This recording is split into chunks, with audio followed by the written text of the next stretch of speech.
¿Qué tal? Buenas noches a todos. Muchísimas gracias por la invitación. Para mí es un gran honor, placer estar ahí de nuevo con ustedes, con la gente de Perú.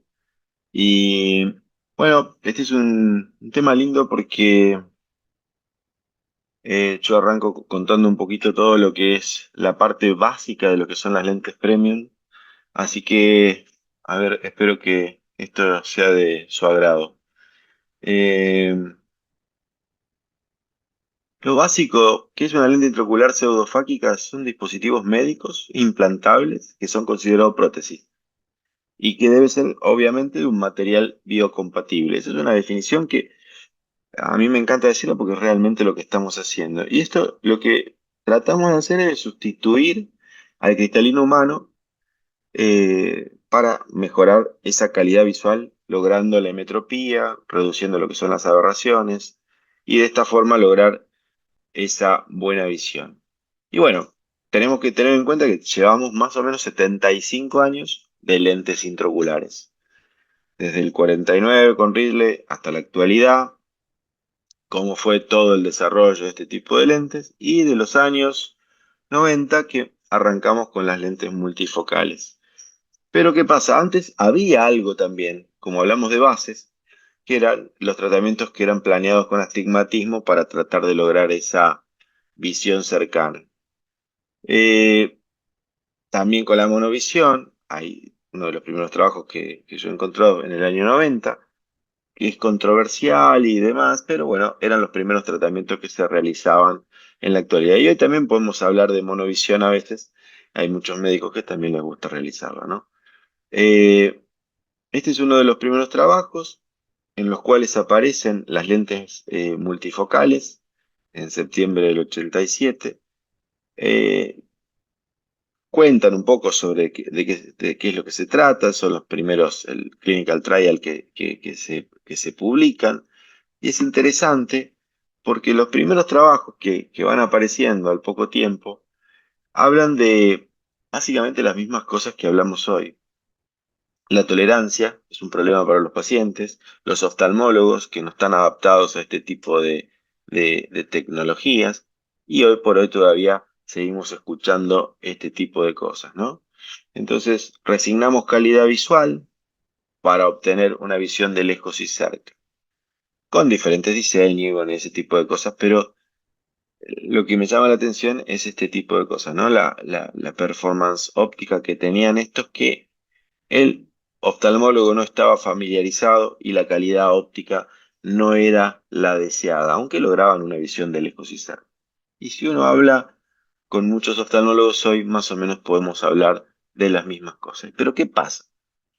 Tenemos que conocer algo que es la degradación de la imagen. Y la degradación de la imagen se produce por diferentes factores, por la difracción, por el esparcimiento, el scattering o por las aberraciones ópticas. Y la difracción es cuando pasa la luz por un orificio, produce algo que se llama la mancha de Ari, y eso es lo que se llama difracción, o qué es lo que es el scattering, que el scattering es el esparcimiento de esa luz con reflexión, refracción o la suma de todas estas cosas y provoca algo de velamiento. Y entonces por eso también hablamos, cuando hablamos de estas lentes multifocales, de lo que es la película lagrimal, porque también provoca scattering. O cuando tenemos una alteración en el endotelio, como una cornegutate, también puede provocar este tipo de alteraciones. O tenemos un haze o alguna alteración más que provoque estas modificaciones en la degradación de la imagen. Estamos hablando de lo que es la degradación de la imagen. Y también aparecen los halos, y los halos que son esos estímulos luminosos que a veces aparecen cuando las pupilas están más dilatadas por baja iluminación. Y en los lentes multifocales se produce sobre todo cuando hay una imagen enfocada y otra desenfocada, ¿no? Pero también en los pacientes que están operados de cirugía refractiva, cuando la pupila se agranda, producen estos halos. Entonces hablamos de pupila. Y la pupila también tiene relación con las lentes multifocales. Entonces, ¿qué pasa? La profundidad de foco. A veces yo pregunto, ¿saben lo que es la profundidad de foco? Bueno, sí, es la cantidad de distancia para lograr esa visión, ¿no? Sí, no es que vemos en un punto, sino que vemos con una profundidad a 30, 40, 45. Eso es profundidad. Y cuanto más pequeña la pupila, más profundidad de foco. Cuanto más grande, peor. Pero cuanto más grande, se altera también lo que es cuando hay aberraciones, y como acá vamos a usar lentes que tienen aberraciones esféricas, podemos alterar la visión nocturna. Y como tienen anillos también, y como vamos a usar lentes también que son EDOF o monofocales plus que tienen, la pupila también es importante en todos estos pacientes. Entonces estamos incorporando datos de gradación de la imagen, función de la pupila, que son las aberraciones. Y ese es un tema por ahí un poco escabroso, pero las aberraciones, eh, cuando los rayos se desvían y no se forman en un punto, hay aberraciones, que son las aberraciones, una de las aberraciones más comunes, que es la aberración esférica. Y cuando es positiva, se forma delante del punto focal, y cuando es negativa, se forma por detrás. Y acá vemos estas imágenes, y vemos también acá arriba a la derecha que hay una esfera, pero la esfera tampoco produce una imagen en un solo punto, sino que produce una aberración esférica positiva porque está por delante. ¿Sí? Entonces, cuando hablamos de lentes esféricas, digo, uy, bueno, pensemos en esas cosas. No es en una lente que vas a producir una imagen nítida. Y así tenemos diferentes tipos de aberraciones y depende del punto focal en donde vaya a enfocar, nos va a provocar una imagen diferente en la retina. O sea, tiene que estar bien enfocada, aunque forman ese cono de visión estas imágenes.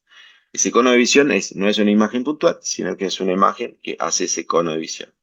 Y a veces hablamos de coma. El cono de visión en una aberración esférica es tangencial, o sea, es directo.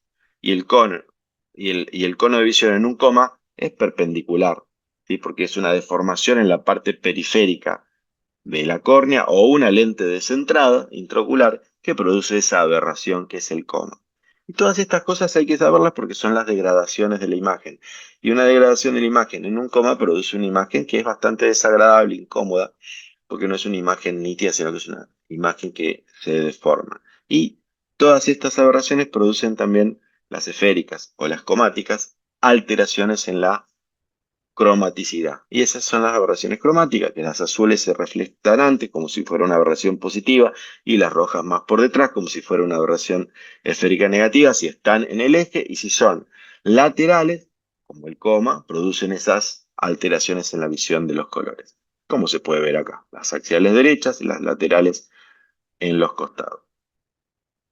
Algo que hay que saber, que todas las aberraciones que son esféricas mejoran con el tamaño de la pupila, pero las que no, como es el coma, no mejoran con el tamaño de la pupila. Ese es un dato que es importante para tener en cuenta, ¿no? Si tenemos una lente descentrada, agrandamos, achicamos la pupila y no le va a mejorar ese defecto comático. Ahora, si tenemos una aberración esférica, aumentado o no con el tamaño de la pupila, eso sí. Y hay valores normales que los debemos conocer si vamos a poner lentes multifocales. ¿Cuáles son las aberraciones de alto orden? ¿Cuáles son los valores normales? ¿Cuál es la aberración esférica? ¿Cuál es la aberración comática? Y entonces vemos acá que tenemos las aberraciones de bajo orden, que son las del nivel 2. Este es el polinomio de Zernike, que es interesante conocerlo. Y las aberraciones de alto orden son las del, como dice ahí, del N3 para abajo. Y del N3 para abajo. Y como no es tan difícil saber, los del lado izquierdo son las aberraciones verticales, que se los marca con un signo negativo. Y las del lado derecho son las aberraciones que son horizontales y eh, que se los marca ahí, como vemos ahí, como dice la M de abajo es positiva y la M de abajo es negativa del lado izquierdo. Horizontales a la derecha, verticales a la izquierda. Y hay un N y un M que representan diferentes cosas. El N representa el número de pendientes en ese meridiano que está afectado, y el M representa la cantidad de meridianos. Y ahí es cuando uno las clasifica. Tenemos un 2N, tenemos entonces dos pendientes, y el M, como lo vemos aquí, estaría con dos meridianos afectados. El vertical, en este caso, porque está del lado negativo. Eh, y del otro lado, ponemos el horizontal, pero donde está el lado negativo. Y acá tenemos el 2M, tenemos el dos meridianos afectados y cuatro pendientes, como la marca el dibujito a la derecha, ¿no? Bueno, esto es para tener en cuenta. El de focus es el M0, ese es el de focus, lo que tenemos ahí en el centro, en el N2, que es la miopía y hipermetropía, y al lado están los astigmatismos, obviamente. Y, por ejemplo, acá tenemos un positivo que es del lado derecho, y acá tenemos el 1M con 5 pendientes. O sea, hay un meridiano afectado, que es el 1M, con 5 pendientes, ¿sí? 5N. Solo para tener en cuenta esto, para decir dónde estamos parados. Y cada una de estas aberraciones produce un defecto. Entonces, si vamos a poner lentes premium, tenemos que conocer un poquito de estas aberraciones. ¿Y qué produce cada una de ellas? Bueno, la esférica produce los halos, el coma produce esa forma de cometa de formación, y el trefoil es lo que produce los Starbuck, que son esos rayos, porque son aberraciones que están más en la periferia. La esférica y el trefoil disminuyen con el tamaño de la pupila y el coma no. Entonces, las aberraciones de alto orden son las del orden 3 y orden 4, las más importantes. Acá estaría todo lo que nosotros tenemos que mirar si vamos a poner una lente multifocal para decir, bueno, aquí tenemos los errores. Y vemos si tenemos valores normales, como vimos antes, de las aberraciones esféricas totales y de la aberración esférica. Por ejemplo, acá tenemos valores normales y podemos definir qué tipo de lente le vamos a poner. Si queremos poner una lente, como sabemos que hay con aberraciones esféricas negativas, vamos a bloquear la aberración esférica positiva normal de la córnea, y ese es un paciente que va a tener una visión muy buena para lejos. Y si mantenemos con una lente con una aberración esférica cero, vamos a lograr que ese paciente tenga un cierto cono de visión por esa aberración esférica positiva que es, como hablamos antes, que tenía la córnea. Pero si tenemos como acá un coma, le vamos a poner una buena aberración esférica y una aberración esférica total muy elevada, no es un paciente para colocar con una lente premium. ¿Sí?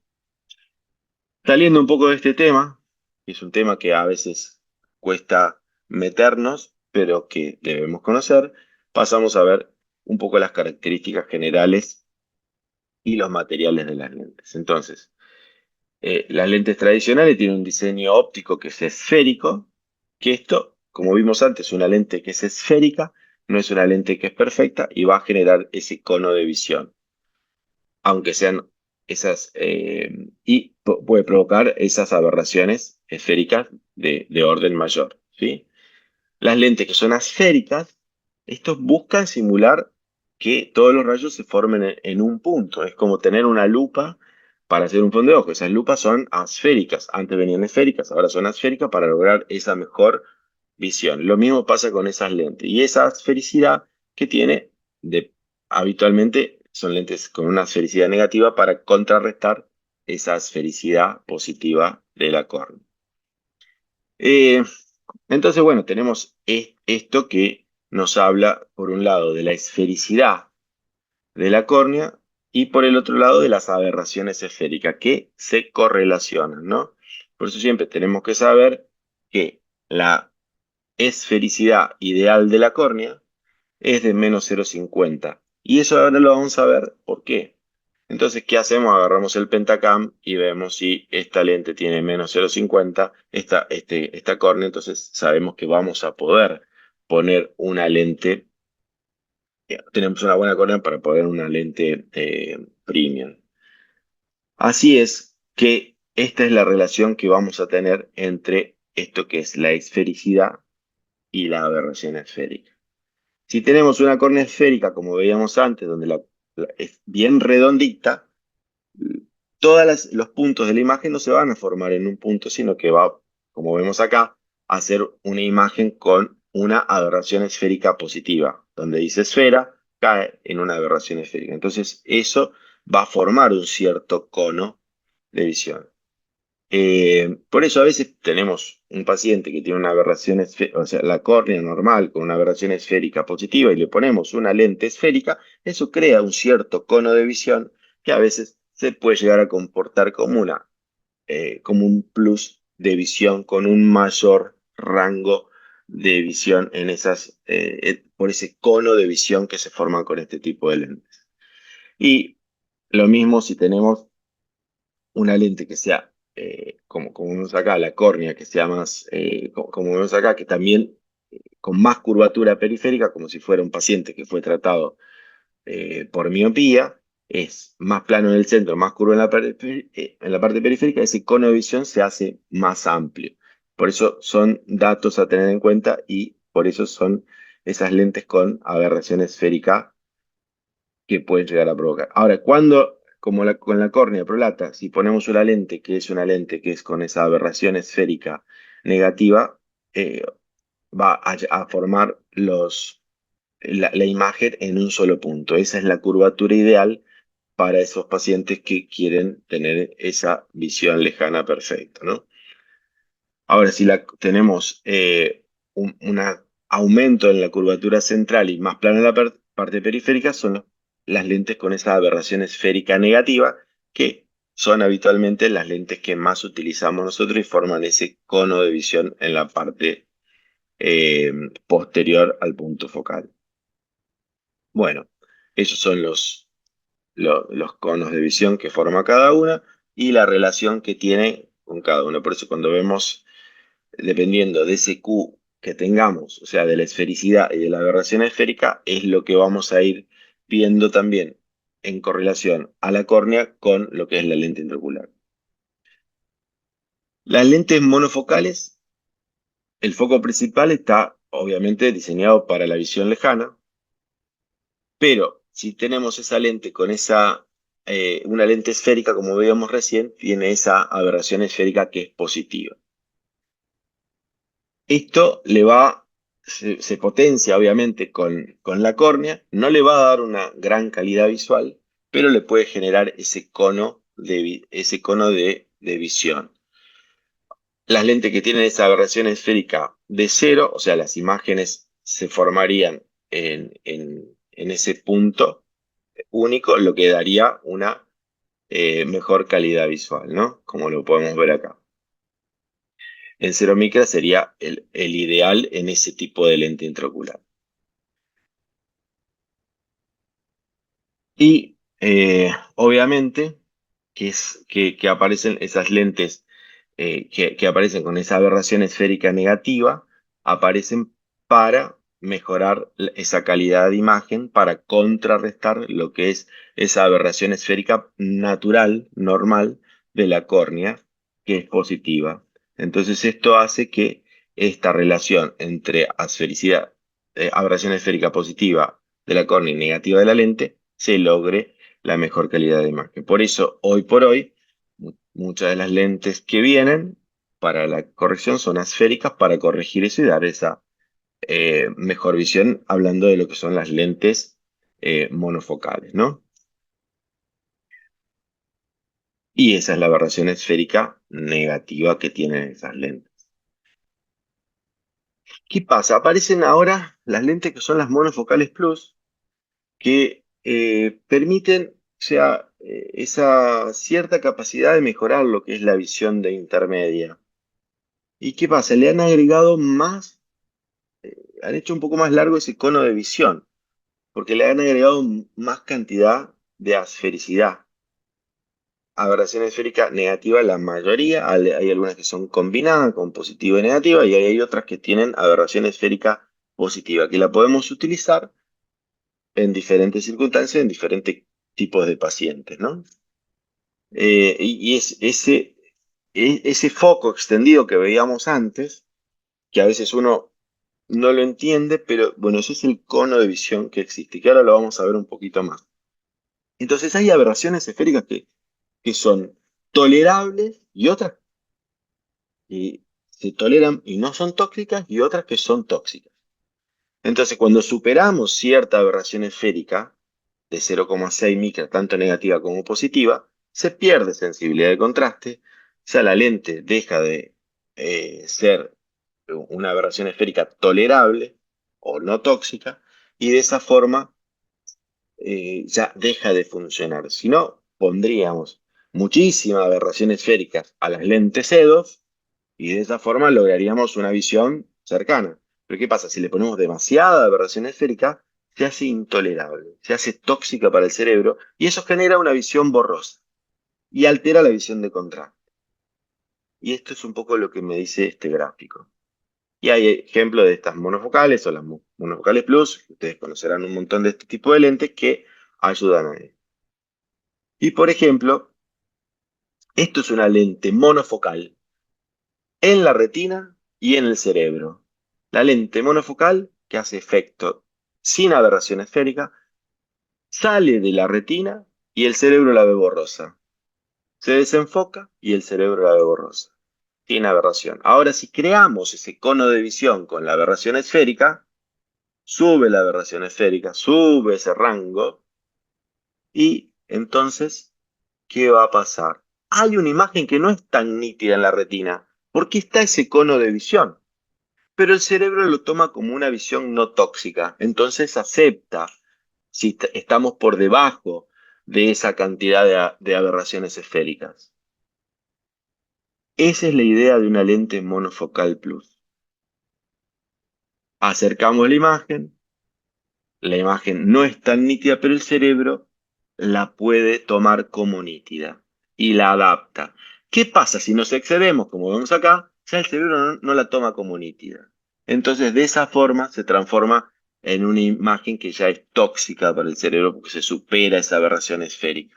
Entonces, por eso debemos mantenernos, por eso debemos controlar cómo está la aberración esférica de la córnea cuando vamos a poner un paciente con una lente monofocal plus, una EDOF y demás. Esa selección es importante y es importante lo que le comenté al principio de saber cuáles son las aberraciones que tiene, si tiene comas, si tiene alguna otra alteración en esa imagen.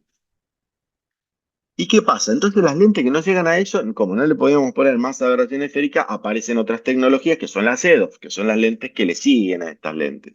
Y hay una clasificación que produce la Academia Americana y que dice que debe tener la misma agudeza visual con la corrección, debe tener un foco 0,5. Bueno, esta es un poco la clasificación.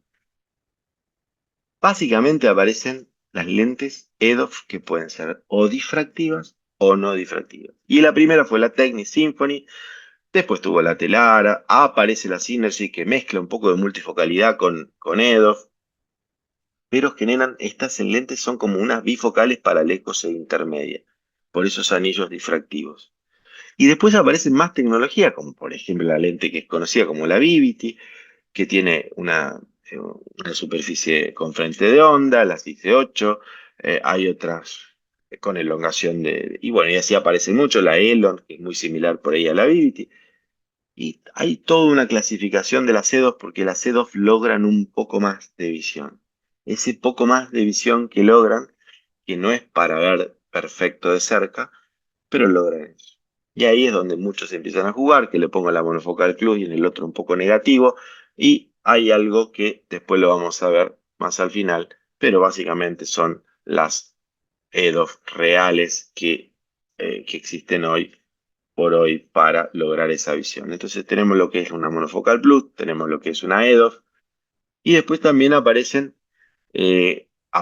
las primeras lentes que fueron estas, las bifocales, que como se le decía multifocales, fueron mal llamadas y hoy por hoy se le sigue diciendo las multifocales a las bifocales, logrando esa visión con esa tecnología difractiva, con los rayos difractivos o refractivos que también se utilizaron en su momento, para lograr esa visión de lejos y cerca, creando esos dos focos. Y cuando fueron avanzando, fueron apodizando. ¿Qué quiere decir apodizar? Esos anillos difractivos que lo fueron haciendo, el ancho y el alto cambian desde el centro a la periferia y eso reduce los efectos fóticos de este tipo de lentes. Esta es una lente que no era apodizada y las apodizadas tienen una reducción en el tamaño y en el ancho.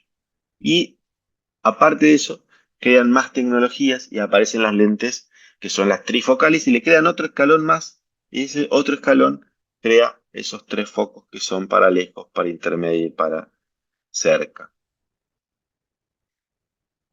Pero también se fue sofisticando la tecnología y aparecen lentes trifocales que son para predominio de visión de cerca, otros para intermedia, otros con un equilibrio entre esos tres puntos de visión.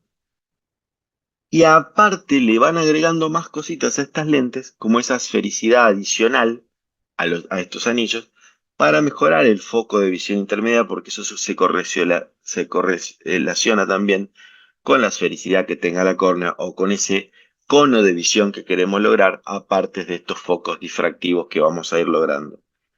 Entonces, Obviamente no es la difracción de la luz única para una trifocalidad, sino también que hay tecnologías refractivas que logran este objetivo. Y las trifocales fueron mejorando y aparecen estas con mejores materiales, con mejor definición tanto para lejos como para cerca. Algunas son hidrofílicas, otras son hidrofóbicas, porque después tenemos ese tema que también son los materiales de las lentes. Y aparecen estas ópticas híbridas avanzadas. Y estas ópticas híbridas avanzadas van dándole otro concepto más a la visión, que es una visión de foco continuo. Aparece la Intensity pentafocal, que tiene esos 5 focos, que le da una visión continua, y ahora la última lente que aparece, que fue un poco la vedette de todos los congresos, que es la Galaxy, la Ray One. Y esto hace que al tener menos saltos también bajen los halos y haya una mejor transmisión de la luz. Hay lentes que tienen una transmisión del 93%, o sea, dejan pasar una cantidad de luz que es muy importante. Este, por ejemplo, es un diseño de la última lente, lo muestro como no tengo ningún interés comercial, pero bueno, es un diseño óptico que es en espiral. Y si uno ve un poco lo que muestra Gatinel, cuáles son el mapa de aberraciones, es tremendo, es decir, cómo podemos hacer para poder ver con esto, ¿no?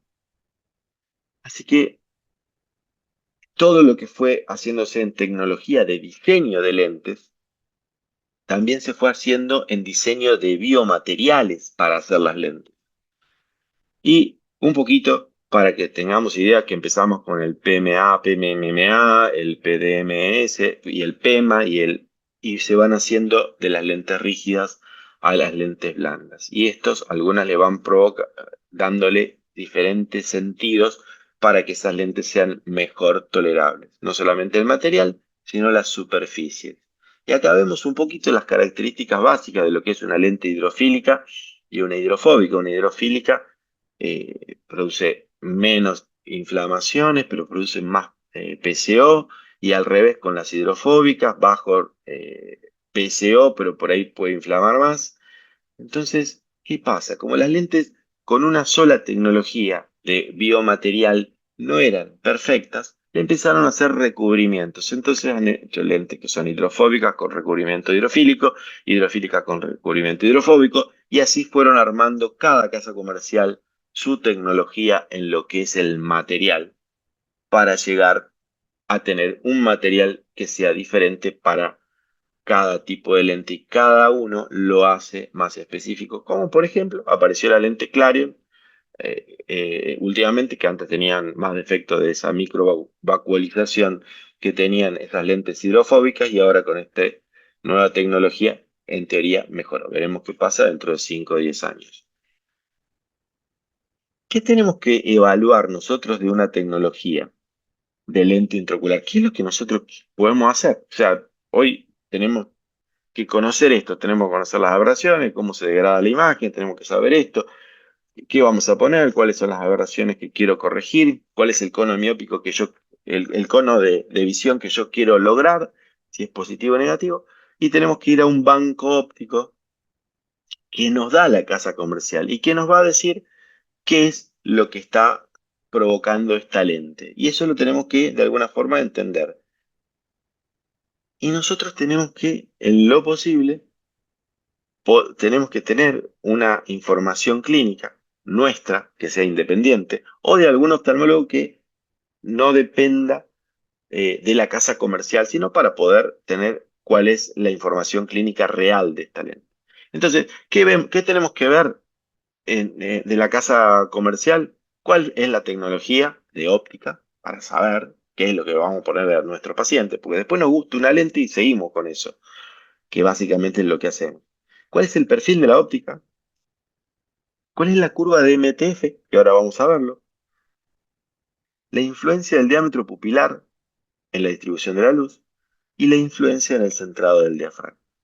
Entonces tenemos tecnologías diferentes, que la debemos conocer. Esta lente trabaja porque es difractiva, porque es refractiva, porque es asférica, porque tiene frente de onda, porque tiene alguna combinación de estas.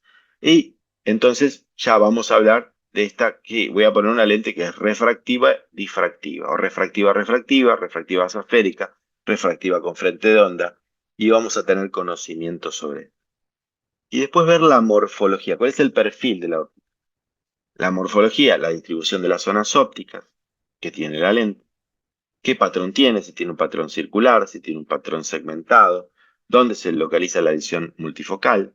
Hay algunas como esta vemos acá, que tienen segmentos, otras que tienen diferentes diámetros en la cantidad de anillos, diferentes cantidades de anillos, diferentes alturas.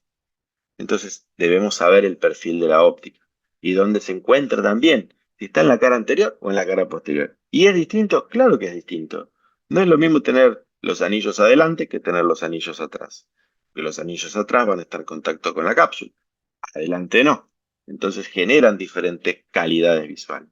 ¿Y qué es el MTF? Y el MTF entonces es cómo distribuye los focos una, una óptica.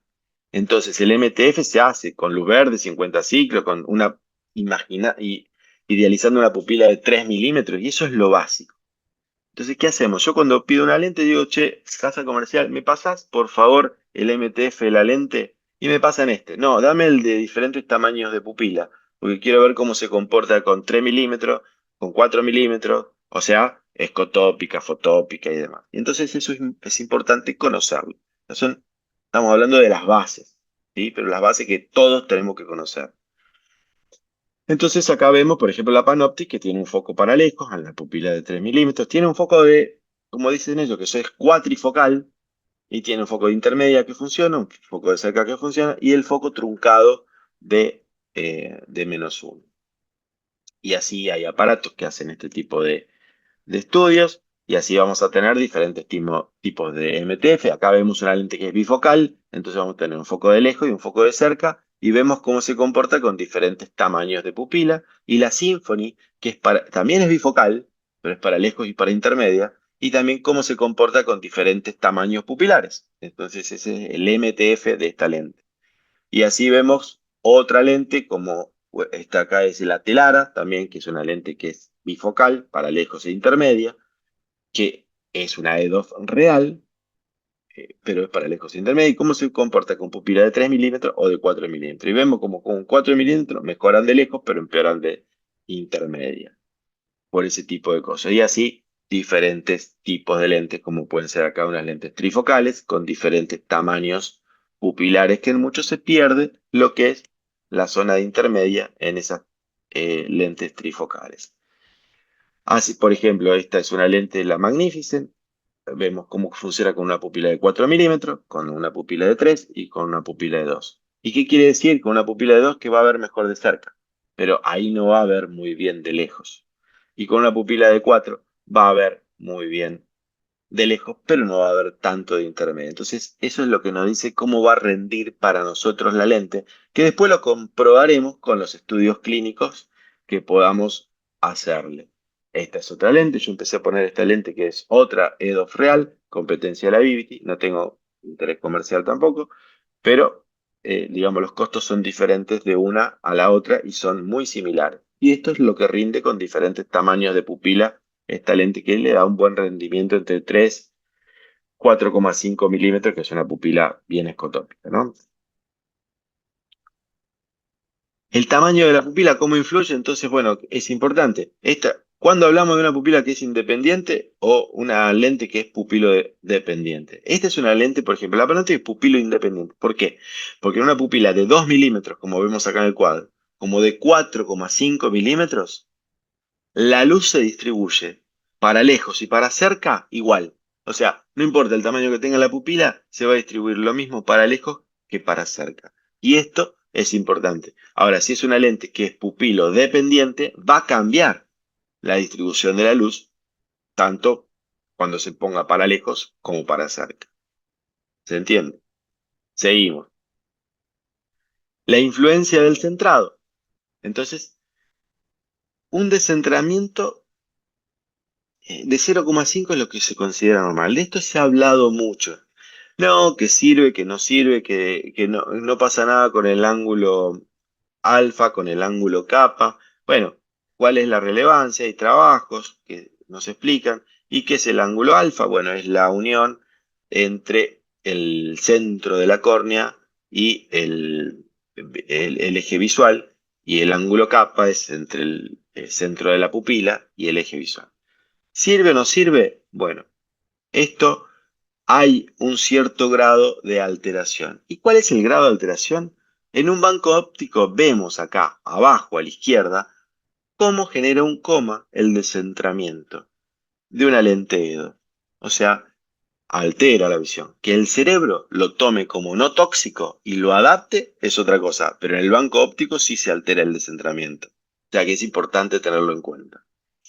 ¿Sí? Entonces, sí, por eso si tenemos los ángulos alterados o muy alterados, hay que tenerlos en cuenta. Y hoy por hoy tenemos esta nueva clasificación que viene a clasificarlas de una forma funcional, si son monofocales plus, si son EDOF, si son, como vemos abajo, ellos le llaman range of field, o sea, campo de visión. En vez de foco, como le decimos nosotros, monofocal, bifocal, trifocal, pero bueno, se relaciona con ese tipo de cosas. Y entonces vemos en qué rango de campo de visión están, y así hay una clasificación de las monofocales plus, que esto es el trabajo de Joaquín Fernández, eh, eh, bueno, que han hecho hace muy poco, que se ha presentado por todos lados, y cuáles son la clasificación de estas lentes. Pero lo bueno de esto es que nosotros lo podemos tener en el celular a este coso. Y lo que hacemos es ver qué lente vamos a poner. Vemos, seleccionamos, nos va a decir qué categoría está. Vemos la lente, la buscamos y nos dice si es una EDOF, cuál es el rango de visión que tiene y lo que vamos a lograr de visión eh, con este tipo de lente intraocular. Así que bueno, esto es un poco como para decir que esto está al alcance de todo porque es algo que es gratuito, así que se puede tener. Yo lo tengo en el celular y cada vez que tengo dudas o quiero conocer algo, hoy está al alcance del celular, de la mano. Así es. Eh, Hay algo más, entonces, que nosotros podemos hacer, que era lo que decíamos antes, la información que nos da la casa comercial y la información que nosotros podemos obtener, que son las agudezas visuales, la curva de desenfoque y los cuestionarios de calidad visual.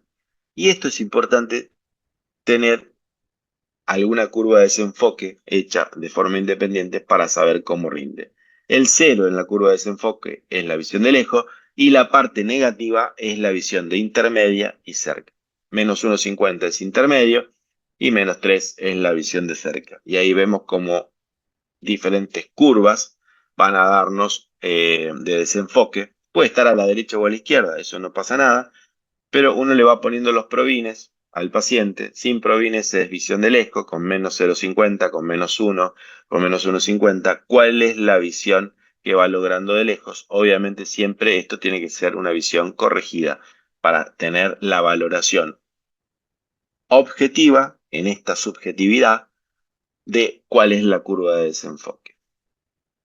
Eso es otro tema también lindo. Y acá vemos también curva de desenfoque comparativas de diferentes tipos de lentes para ver cómo funcionan una Telisa, un M+, bueno, y todo este tipo de lentes.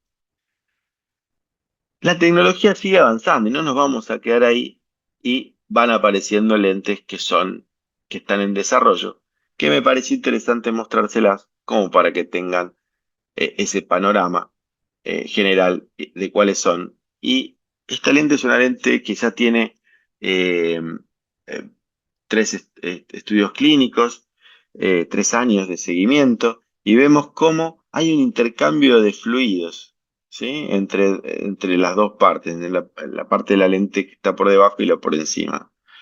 Este es otro tipo de lente, la OmniView de Atia, que también se colocan como unos anillos, y hay un intercambio también, hay una lente que es fija y la otra que hace un intercambio de fluidos para aumentar la visión de cerca cuando se contrae el músculo ciliar. La Jelly C, que tiene 7 dioptrías de acomodación y tiene un foco adaptable que es activo también y que resiste, en teoría, esta lente, la fibrosis capsular, mejorando la visión para lejos y para cerca, aunque esté fibrosada, ellos dicen que mejora lo que es esa contracción. Y hay lentes que también son inteligentes y electrónicas en desarrollo, que son todas las startups que hay en este momento.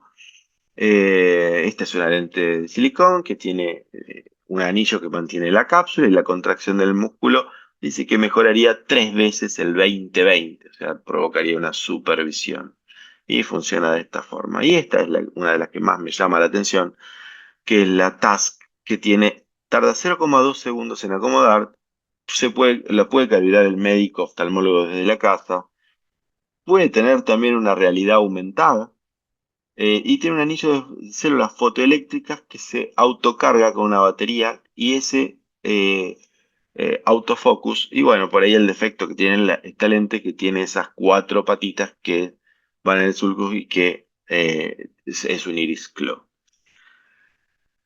Algo más que estuvo muy en boga en este último tiempo fueron las LAL, que son con el cambio posoperatorio con la luz ultravioleta, que esto era para perfeccionar, que los pacientes tienen que estar por un par de semanas con unas lentes anti-UV para que no cambie la graduación y de esta forma poder modificar ese índice refractivo.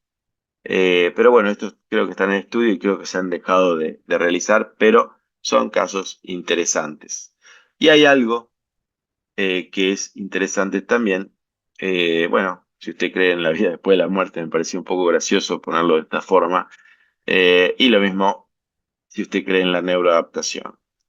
Eh, el trabajo postoperatorio a veces puede ser un poco más duro para todos nosotros, pero conociendo las bases que estuvimos hablando, puede ser un poco más fácil que no tengamos que forzarnos tanto para explicar por qué no ven los pacientes y saber que hay trabajos donde han estudiado con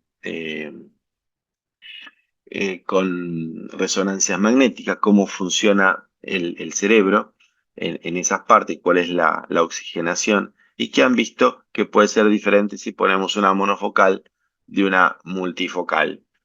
En muchos de esos trabajos se ha visto que después de la oxigenación, por ahí aumentan los primeros tiempos en las áreas frontales y cosa que hace que sea más consciente el posoperatorio.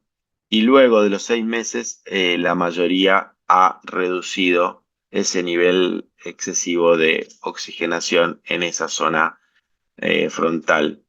eh, que es lo más importante. A veces lo que nos decimos nosotros es que lo nuevo lo hacemos más consciente, pensado, y lo aprendido es un acto no pensado. Pero hay una relación con este tipo de estudios y obviamente hay estudios que son los videogames que ayudan también a mejorar este tipo eh, con este tipo de lentes. Entonces, tengamos en cuenta varias cosas: la personalidad, la física óptica, como estuvimos bien, y obviamente las expectativas creadas y satisfechas del paciente y esa relación médico-paciente. Obviamente, aparte tenemos que hacer una cirugía correcta para que nos salgan bien. Como conclusión final, las lentes no son implantes pasivos, sino que son plataformas ópticas avanzadas. El diseño óptico va a definir ese rango de visión que queremos lograr en el paciente. Los materiales y las tecnologías van a impactar, obviamente, en la transparencia de la lente, en la duración de esa lente. Y estamos en una era en la cual estamos hablando de una visión restaurada, adaptativa y personalizada para lograr esa buena calidad visual.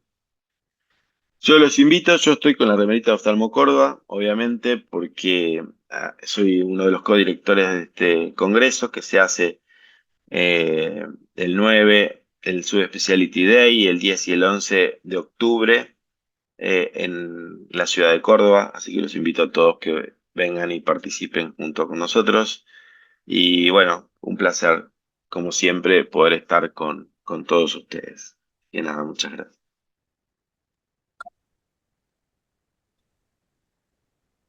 Muchas gracias, doctor Bianchi. Muy buena su exposición. Quería saber si tienen preguntas de repente en el chat o si quieren participar. Germán, espectacular tu exposición, de verdad. Muchas ¿Puedo hacer una gracias. observación? Diga, claro. Ok, fíjate, acá tenemos residentes en el auditorio y también colegas que están ya muy adaptados a la adaptación de lentes multifocales, pero lo que nos ha mostrado la parte académica de todo lo que uno tiene que registrar o evaluar cuando uno va a poner un lente multifocal, como que queda resumido a una evaluación del Pentacam en aberraciones de alto orden, el ángulo capa, y tienes ahí por ahí de repente aberración esférica, y por ahí tu dato del coma.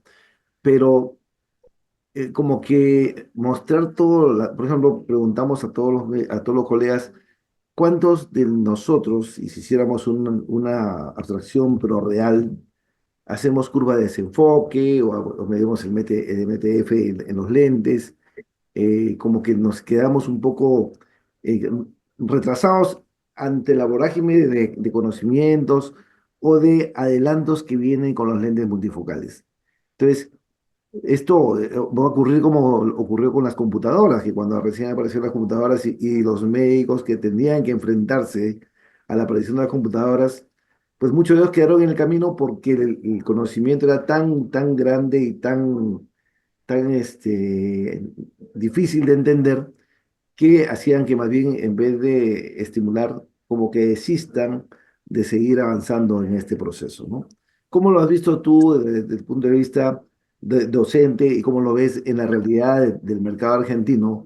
Por ejemplo, si los colegas realmente hacen esto o simplemente le dicen al visitador, oye, tengo un paciente con una lente multifocal, calcúlame por favor el lente y envíamela. O sea, más o menos para poder tener tu opinión.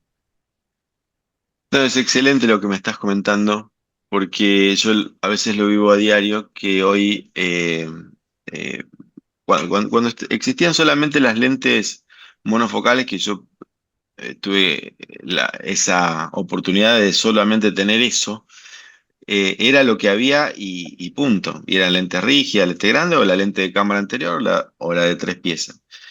Pero hoy tenemos una tecnología que ha crecido mucho y que es como que tenemos la obligación de conocer un poco más, porque si no se transforma en una cuestión económica de poner una lente multifocal o de poner una...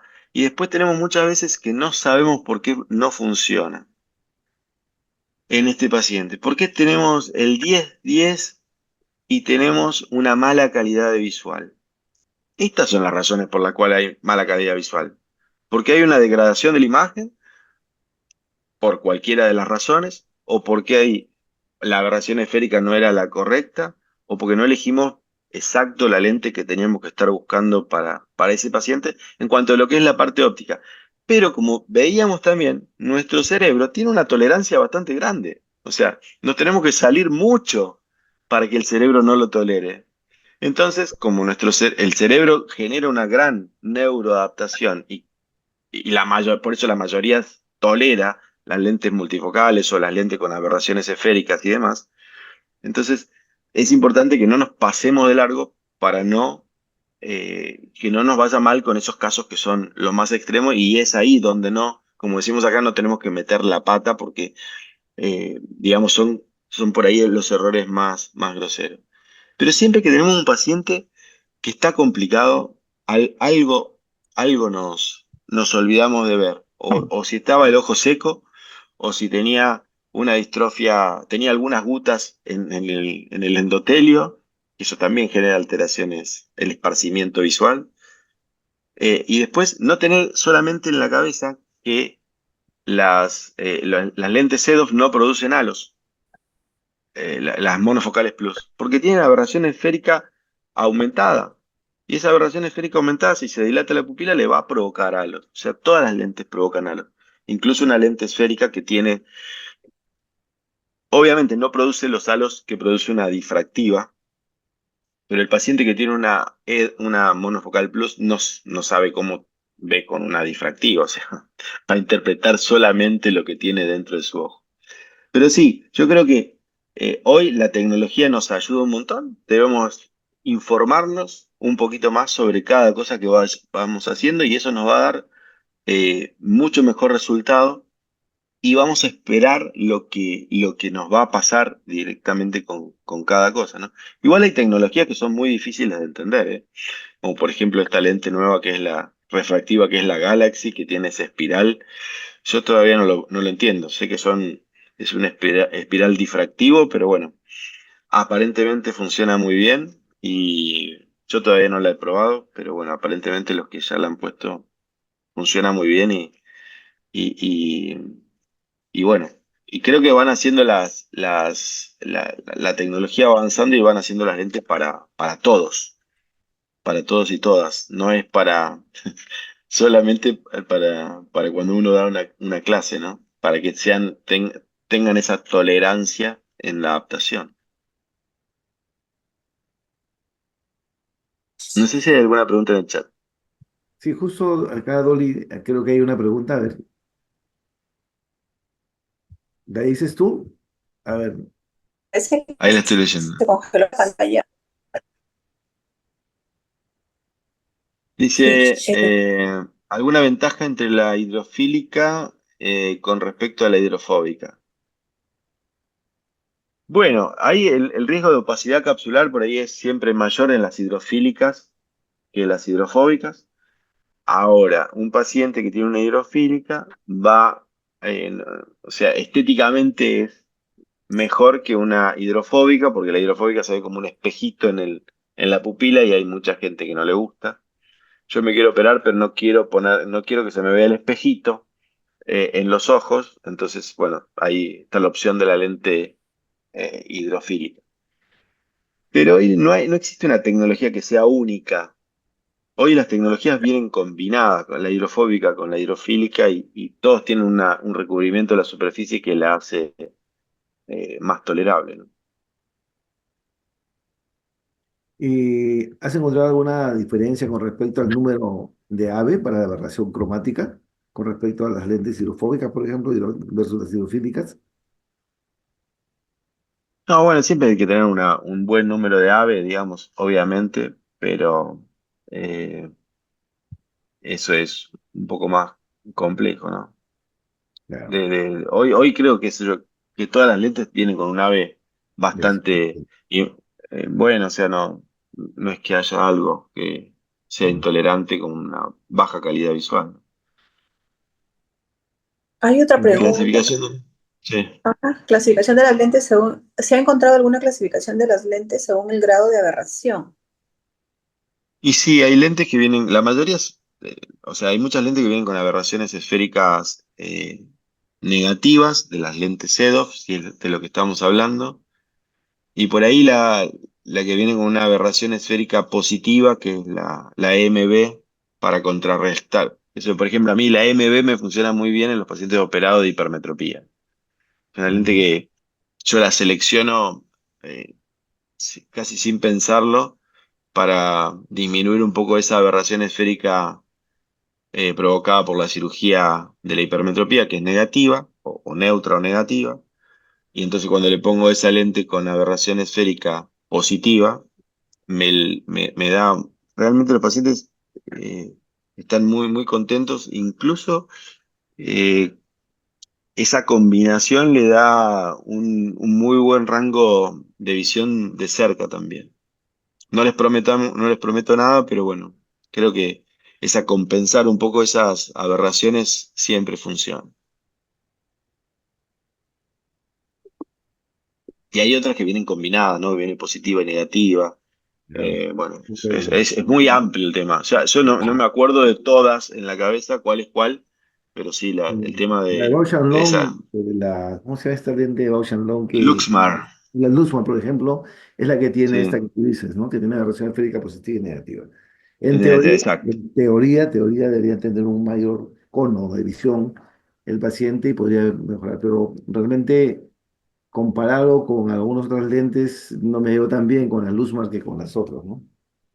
Claro, bueno, hay todo un tema con el tema de las lentes, porque también después, qué sé yo, por ahí Luxmar en teoría es una óptica excelente, y por ahí tiene la forma de inyectarla que tiene trastornos en la inyección. Entonces, la tecnología ha llegado a tanto que hoy, o sea, hay algo que nos tiene que resultar fácil, que es inyectarla.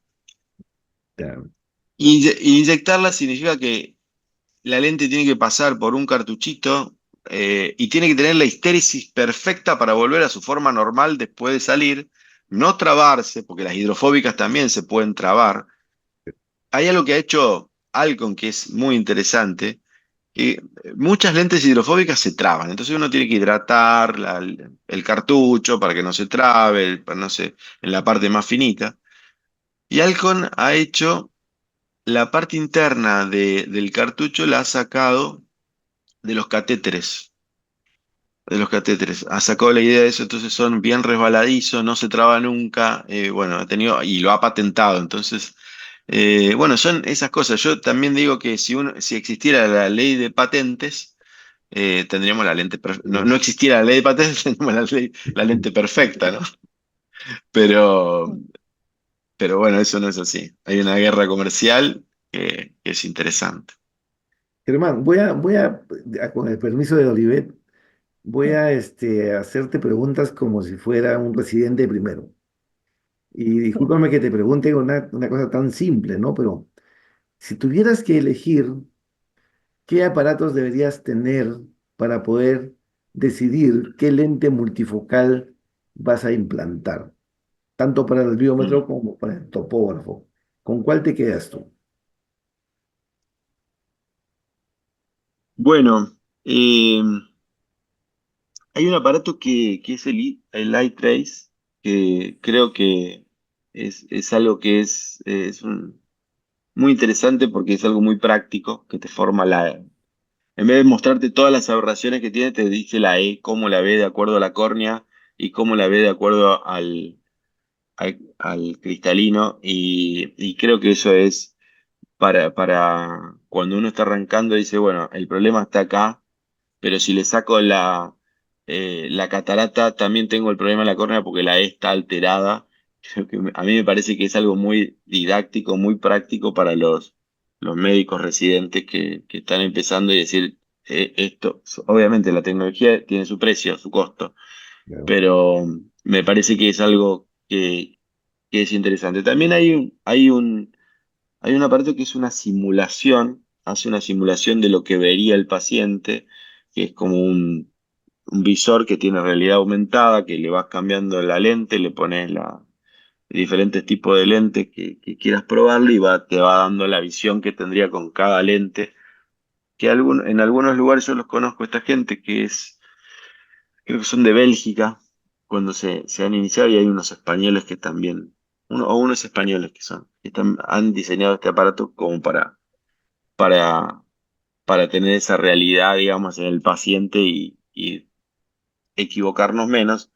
Y en teoría dicen que se eligen mejores lentes con esto, ¿no? Mm. Si tuvieras Doctor, que, siga, doctor, siga. no, no, solamente para terminar o redondear la idea. Sí, eh, ya, imagínate que estás en una sede docente en la cual solamente tienen un Iron Master y un Pentacam. sí. ¿Cómo te manejas con ellos? Bueno, el Pentacam siempre, si vamos a poner una lente, mirar cuál es la aberración esférica y si hay coma o no hay coma. Y si hay astigmatismo, corregirlo. Si vamos a poner cualquier tipo de este lente, de estos lentes que los pacientes tienen que pagarlas, que hay una diferencia. Si hay astigmatismo de 0,75 o 1 o más, hay que corregirlo, porque si no la visión va a ser mala. Y si no está corregido y tenemos una lente trifocal puesta, va a tener más halos de lo normal. Después ver cuál es la aberración esférica. Muchas veces nos sorprendemos porque no tenemos ninguna cirugía refractiva previa y por ahí en vez de tener una córnea con una aberración esférica de 0,2, que es lo normal, vienen con 0,4 micras, que es la altura que puede tener. Y este es un paciente que por ahí nos tiene que llamar la atención también. Si tienes deformaciones, alteraciones en la cara posterior de la córnea, también obviamente. Aunque no tengan queratoconos o cuando hay una alteraciones en la esfericidad de la córnea, obviamente siempre tenerlo en cuenta. Y el IOLMaster, yo me guío mucho por estas dos cosas. Ahora, cuando tengo algo más, pido más cosas, pero básicamente vamos con el Pentacam y esto, y ver cuál es la estructura de la lágrima, o preguntarle por lo menos al paciente. Aunque tiene boca seca, si no le queremos hacer el shirme, no le queremos hacer, preguntárselo. Eso es un dato que casi nunca falla. ¿Tiene boca seca? Bueno, ese paciente hay que darle algún tratamiento para eso, o el omega 3 o lágrimas, o de explicarle que el ojo seco le puede alterar la visión. Dolly. No sé si te respondo lo que Sí, está. no, gracias, gracias, de verdad, espectacular. Es importante tu percepción. Dolly, Gracias. Tenemos también en el chat algunas preguntas. Dice, ¿sería válido hacer blend colocando un monofocal plus y un bifocal? Bueno, bifocal por cuestiones de precio, nos dice el doctor, ¿no? Sí, no, la pregunta es buenísima. Yo creo que la neuroadaptación no es solo del paciente, sino del médico que lo va a operar también. Eh, yo no estoy neuroadaptado para hacer blend, ni monovisión. Yo no estoy neuroadaptado para eso. Yo estoy adaptado para hacer los dos ojos igual.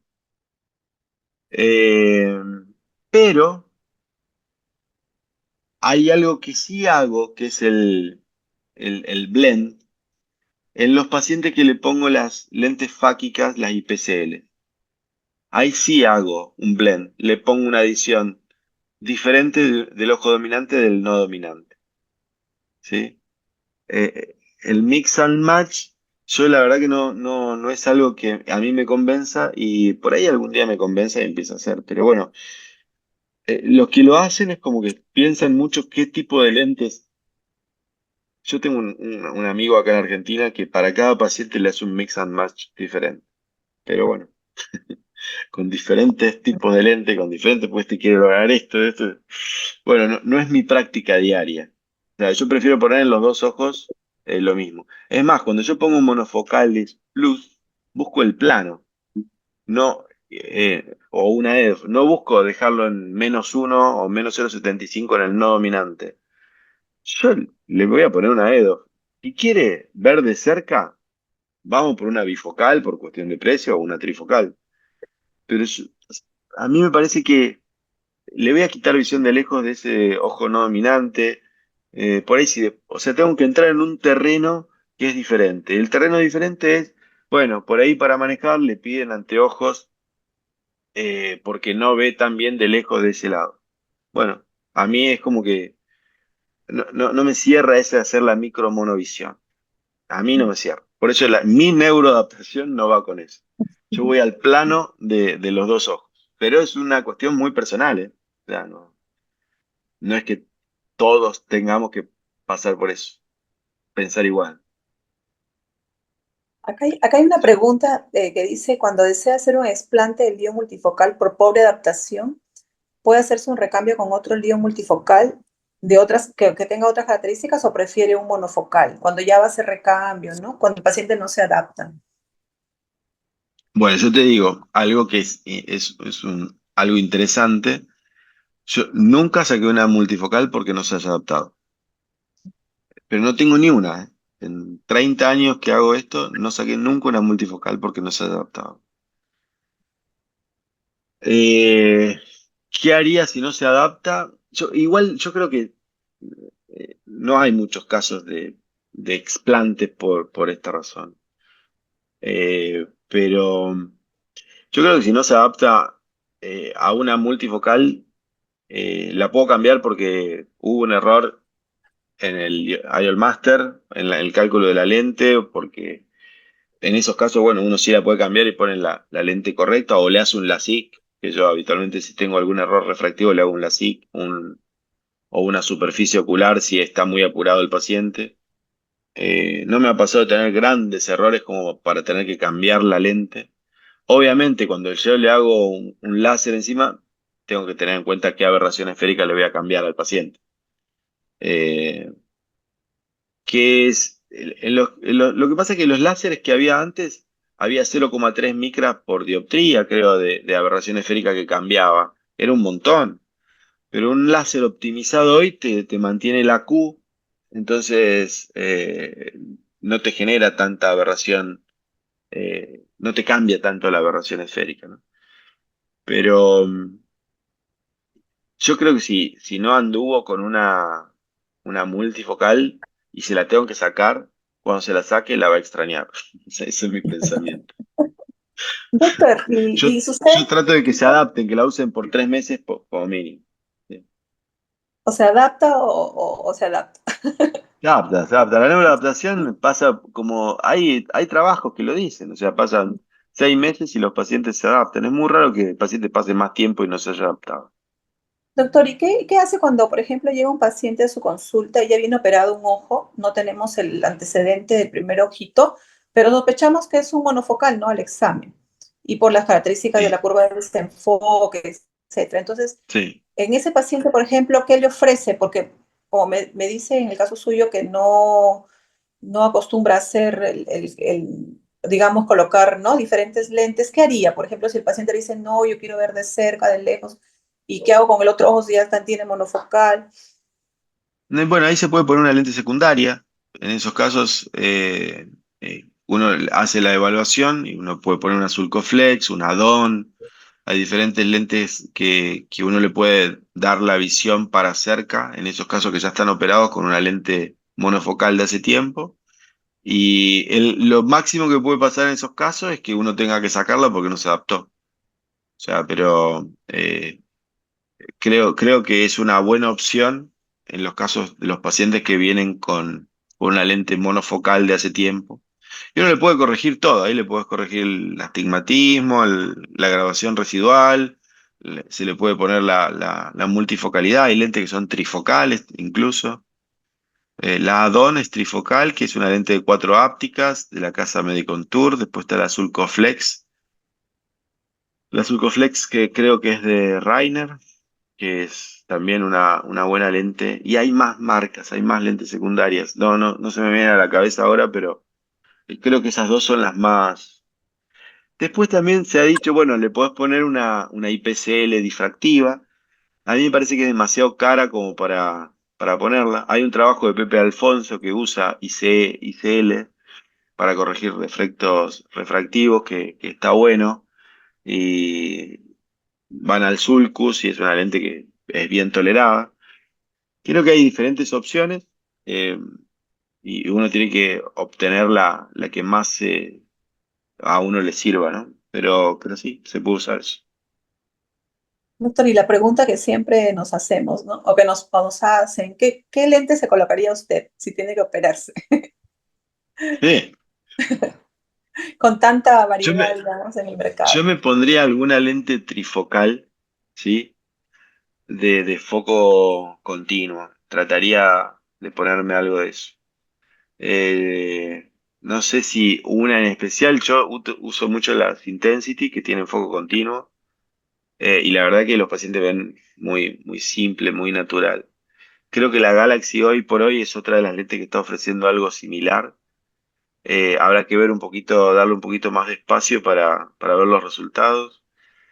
Después hay una lente también que produce algo parecido que son las Crystal Lens, pero con una diferencia de visión con un blend entre un ojo y otro.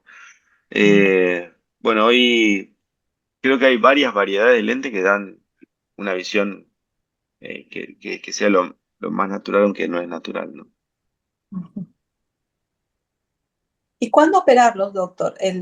Por ejemplo, ya cuando tienen catarata o como cirugía refractiva ya les ofrecen los lentes multifocal. Esa es una muy buena pregunta. Yo los tengo divididos así. Pacientes que son miopes, eh, no les hago una facorrefractiva, salvo que tengan más de 60 años y tengan un DPB, por el aumento del riesgo de desprendimiento de retina. Pacientes que son hipermétropes, 50 años o más, depende de la cantidad de hipermetropía que tenga y depende de la agudeza visual que tengan de lejos sin anteojos. Pero un paciente de 50, 55 años que tiene un +1,50, un +2, usa anteojo permanente.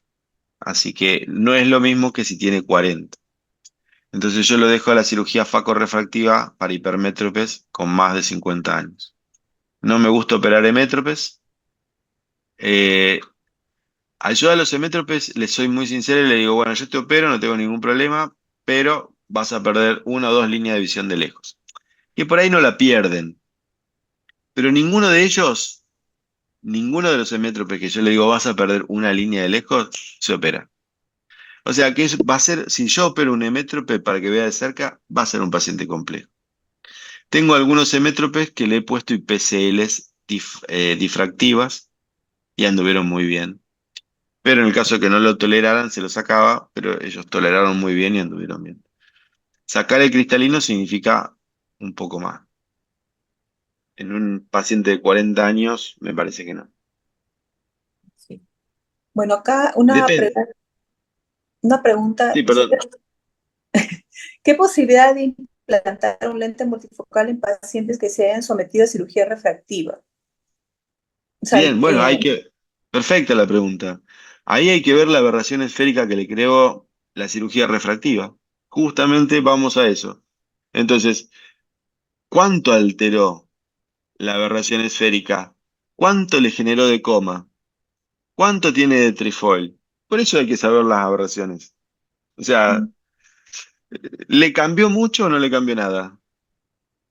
Y ahí vemos, ahora si tenemos una aberración esférica negativa porque se trató de hipermetropía, le vamos por una lente multifocal, sabemos que ese paciente no lo va a tolerar y veamos también cuál es la aberración esférica, la high order aberration. Ya sabemos eso, los valores que son 0,3 va a andar bárbaro, 0,3 y 0,5 vamos a tener un poco más de problema, 0,5 para arriba, cuidado, 0,7 imposible. O sea, no tenemos que decir está operado de cirugía refractiva y no ponemos una lente multifocal. Vamos a los datos. Para eso están los estudios. Entonces vemos los estudios eh, y de esa forma decidimos qué es lo que le ponemos. Pero tenemos que saber qué es lo que tenemos ahí. Yo tengo pacientes operados de miopía con lentes multifocales, pacientes operados de hipermetropía con lentes multifocales, pero siempre mirando los datos y anduvieron perfecto. Ahora, si no lo miro y le pongo cualquier cosa porque le quiero poner, ahí voy a tener, sí o sí. claro. Doctor, doctor Felipe, Acá estoy. ¿alguna pregunta? No me he ido todavía. No, Germán, estaba genial. Estaba pensando en aquellos pacientes que tienen cirugía refractiva previa.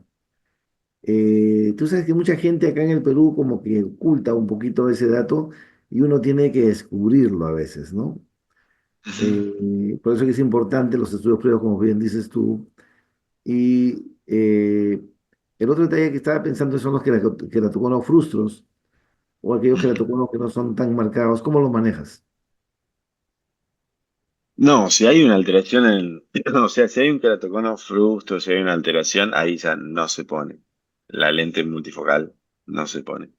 Mm. Porque ese fue uno de los primeros ejemplos que doy al principio, que un paciente que tiene una topografía con un coma, no, así, no. Pues tiene o un descentramiento y es un frustro, no. Porque eso le va a dar, o sea, tiene el coma previo, alto, seguro, Oh. y más cosas. Y aparte la aberración esférica de esos a veces es negativa. Mm. Entonces, le vamos a poner una aberración esférica negativa sumada a la lente con los anillos difractivos y depende del grado del cono. Pero por el simple hecho de ya tener una córnea descentrada, no va a estar en el centro el poder, sino que va a estar descentrado, ya eso le va a provocar esa aberración esférica tan tangencial, que yo decía que el cono de visión, en vez de ser tangencial, es perpendicular y eso le genera mala visión, o sea, imposible. Totalmente de Ahora, los acuerdo. pacientes que tienen queratocono y uno le pone anillos en la previa, antes de la cirugía, y después le calcula la lente y le pone una lente tranqui, común, eh, lo- o con una cierta corrección de toricidad y demás, son los pacientes más felices porque nunca vieron así. ellos mismos te lo dicen. Tengo pacientes hipermétropes con conos grandes, de 65 años que operé, vecina mía, así. Con un cono tremendo, le puse los anillos, le hice el cálculo, la mujer cuando le puse los anillos me dice, y aparte tenía catarata, no veo, la verdad que no veo, pero cuando uno le saca la catarata y con ese cambio en las aberraciones y en el coma, y uno le pone esa lente intraocular, son los pacientes que están contentos. Y hay muchos pacientes que no se quieren poner anillos, y uno los opera de catarata y dice, ¿y la visión cómo está? Mazo. O sea, no están contentos. Uno tiene que saber educar a ese tipo de pacientes para que hagan el tratamiento previo para corregir, si es necesario un anillo, obviamente. Eh, pero hay mucha cantidad de conos en pacientes grandes para tratarlos previo a la cirugía y realmente el resultado es diferente. Pero tampoco pondría ni EDOF ni nada, salvo a una pequeña tórica como para corregir el residual. Acá me preguntaban, por Acá hay ejemplo, si... una pregunta. Sí, Odri, sí. Sí, perfecta la pregunta, me encanta. Distribución de potencia del Pentacam. ¿Es ahí? Sí, hay que tenerla en cuenta, obviamente que sí. La distribución de potencias es muy importante, porque ahí es donde, bueno, en un cono no vamos a tener la distribución de potencias como en una córnea normal. O sea, va a estar alterada esa distribución de potencia. Y esa distribución de potencias va a ser lo que nos va a dar la felicidad del paciente en la agudeza visual.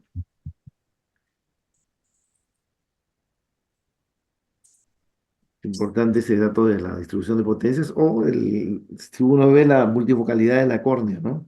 Ahí te das cuenta Exacto, si es que tienes algún problema. Eh, exacto. y, por ejemplo, en aquellas personas que tienen una necesidad multifocal, lo dijiste en tu presentación, pero me gustaría que lo recalques. ¿En qué nivel de astigmatismo tú manejas este problema? ¿De 0,75 para adelante o te vas a uno? Bien. La pregunta es muy buena y es capciosa. Así que no, me gusta porque no es el astigmatismo que me da el autorrefractómetro. Es lo que yo le veo en la topografía. O sea, eso es lo importante. Eh, Hay que ir a la topografía y ver el astigmatismo topográfico que tiene, y de acuerdo al astigmatismo topográfico que tiene es donde se corrige. Porque muchas veces está compensado con el astigmatismo del cristalino, el astigmatismo de la córnea. Pero cuando sacamos la catarata o el cristalino facorrefractivo, se deja de compensar eso. Entonces hay que compensar con una lente, aunque sea una toricidad baja, porque el autorrefractómetro nos va a mentir muchas veces. Pero es importante por eso la topografía. Doctor, hay una pregunta por ejemplo, para calcular el lente, ya hablando de toricidad, el Mm. Pentacam XL también nos da, ¿no? También tiene su biometría y si comparamos, por ejemplo, con el IOL Master y el Pentacam XL, ¿cuál longitud axial, eh, no, tomaría? Digamos, si queremos calcular, También, digamos, más exacto, porque igual es una pregunta muy capciosa también, muy buena. Mira, yo te voy a decir algo, Olivet. Eh, yo tenía yo el Master y ahora compramos el Argos. Y tenemos tres clínicas, entonces el IOL Master está en una clínica y el Argos está en la otra. Bueno, yo creo que no hay una universalidad de aparatos. Yo creo que nosotros tenemos que estandarizar cada aparato con nuestros pacientes. Por eso es importante tomar la data de cómo nos van quedando los posoperatorios y sacar nuestra propia constante para cada IOL Master. No hay un IOL Master, hay un montón de IOL Master que tienen micro diferencias. No tengo el XL, pero, o sea, no te puedo comentar mucho de eso, pero bueno. A mí me está pasando con el Argos que me tuve que adaptar a una nueva tecnología que es fantástica, pero que me tuve que adaptar. y estandarizar también. Y me lleva tiempo estandarizarse cuando uno va cambiando. No todo es tan automático. Ujú. Uno tiene que dedicarle ese espacio para... Y hay una página que la hizo Dante Bonsanti, está en el ESCAR, en la página del ESCAR, que uno puede ponerle cómo te van quedando los pacientes, la refracción con la constante y el lente que le pusiste y para sacar tu estandarización personalizada. Ujú. Está muy bueno eso. Germán, hablando de esto de uno que tiene no pasar por alto ciertos detalles, ¿cómo andas con la curva posterior de la córnea? Normalmente, por ejemplo, uno tiene en el 85-90% de los casos que la superficie posterior de la córnea es contra la regla y el anterior es con la regla, por ejemplo, y Sí. esa relación como que no coincide en un cierto Mm. porcentaje de casos y de la cual el dato del el astigmatismo total de la córnea sería una forma de poder diferenciar a aquellos pacientes que tienen o no tienen una correspondencia con el concepto de esto. Y por ahí se eligen, los calculadores te van a decir, oye, ¿sabes qué? Mira, usa Barrett o si no usa Holiday. ¿Cómo manejas Ah, eso? y son los temas más complejos para manejar, básicamente. Lo que uno siempre le queda la duda de cómo te va a quedar ese paciente, ¿no? Igualmente, cuando hay mucha alteración en la cara posterior de la córnea, ahí es cuando más nos debemos preocupar, porque son los pacientes que por ahí nos van a quedar mal. Ahora, cuando uno le corrige, yo creo que cierto grado de astigmatismo a estos pacientes que tienen, sobre todo los astigmatismos que son bajos, eh, y uno hace una corrección del cilindro, aunque no sea la total, el paciente tiene una conformidad visual. O sea, eh, ahora, si uno no corrige nada del cilindro, ahí es donde uno está pecando. Pero aunque se corrija un 80% del cilindro, 90% del cilindro, que el otro 10% puede quedar a veces por esa desigualdad con la cara posterior, ¿no? Pero los pacientes que uno tiene esa corrección son pacientes que eh, están satisfechos. No tengo un estudio como para decírtelo, yo me gusta estudiar todas las cosas que digo. No tengo un estudio sobre esto como para certificártelo, pero ese es el sentir, digamos. No me Ujú. gusta hablar eso porque a mí me gusta hablar de estudios clínicos siempre, pero Claro. bueno. No te comentaba esto porque sí, pues, o sea, a uno le queda dudas, inclusive para la compra de los equipos. Te comento que, por ejemplo, a ver, el Argos no te mide la curvatura posterior, por ejemplo, Exacto, ¿no? Entonces, no tienes ese dato ahí. Es como que me exacto. mide que queda un poco cojo esto en la decisión de la compra, digamos, pero Claro, todos los calculadores que tienes en el mundo, todos, no hay ninguno que te tome el, el poder total corneal, o sea, todos te toman el claro. 5. Entonces, Sí. como que no le da mucha bola a estos conceptos cuando uno encuentra esa discrepancia, digamos, ¿no? Mm. Exacto, es así. Y uno dice, bueno, han hecho largo y ¿por qué no le han puesto eso? Porque viene con el Berion y viene con todo para corregir Claro. el astigmatismo y todo Ah, la suite del astigmatismo y no te mide la cara posterior. Sí, no, es así. Eh, es tal cual. Bueno, yo creo que un poco pasa por ahí, ¿no? Que creo que está ahí en ese punto. Pero bueno, sí, si uno tiene, y bueno, pasando a otro lado, ¿no? Que si cuando tenemos las elevaciones de la cara posterior de la córnea, con esas sospechas de cono, también, o sea, es mejor no poner ese tipo de lentes para no tener sorpresas. ok. ¿Tienes algo más, Dori? Bueno, Recuerda que para Germán ya son casi las 12 de la sí, eso es lo que estaba pensando también. Yo mañana a las siete y Les media quiero tengo una agradecer. charla. Pobre Germán.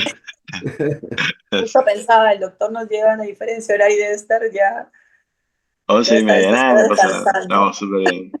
No, no. Creo que No, le seguimos ahí agradecerle la charla y la bastante. verdad que le Sí. agradecemos un No, montón. impresionante, han permanecido todos me estuve fijando la cantidad de personas que había, fue Sí, sí, realmente muy grande y se mantuvieron todos hasta el final, así que realmente un placer sí. enorme. Muchas gracias por estar. Muchas gracias, No, muy doctor, por amable, muchas gracias. acompañarnos. Siempre es un gusto contar con usted, agradecerle y de repente ya lo iremos invitando en presencial y virtual en otras oportunidades también. Bueno, muchísimas gracias a todos y realmente agradecidos a los dos, Olivet, Felipe y a toda la cantidad de médicos que estuvieron acá, que son un montón. Así que muchas gracias. Para mí siempre los quiero un montón a todos los peruanos. Es un placer ir a Perú. Cada vez que me invitan a Perú estoy siempre agradecido. Así que nada, nos vemos la próxima. Los espero en Oftalmo Córdoba. Ahí estamos, ahí estamos. Gracias, Dale. gracias, Germán. Nos vemos. Gracias, doctor. Chao, Buenas Muchas noches Lili. gracias. a Cuidado con todos. todos. Buenas noches. Doctor.